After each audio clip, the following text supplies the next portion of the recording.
Բանն այն է, որ տասնամյակներով Հայաստանի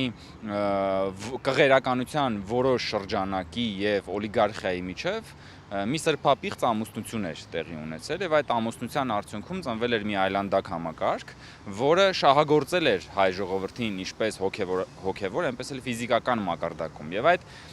սրբապիղծ ամուսնության պայմանագրի առարկան հետեւյալն էր. այդ այսպես կոչված որոշ հոգեվորականներ ուրեմն գողապետերի կողմից քաղաքական գողապետերի կողմից ստանում էին ֆինանսական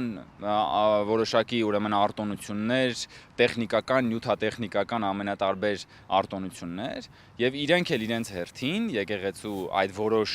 սրբազանները օծում էին այն ժամանակվա ապա լեգիտիմ իշխանությանը եւ այսպես եկեղեցու միջոցով փորձում էին լեգիտիմացնել քոչանասերժական իշխանությանը, որովհետեւ Քոչանի եւ Սերժի իշխանությունը չունեին ժողովրդական լեգիտիմություն։ Եվ ահա այդ եկեղեցու եւ օլիգարխիկ իշխանության այդ ամուսնության հետևանքով իրենք փորձում էին եկեղեցու ռեյտինգը, այսպես ասած, իրենց լեզվով ասած, տեղափոխել ժողովրդական լեգիտիմություն չունեցող իշխանության վրա։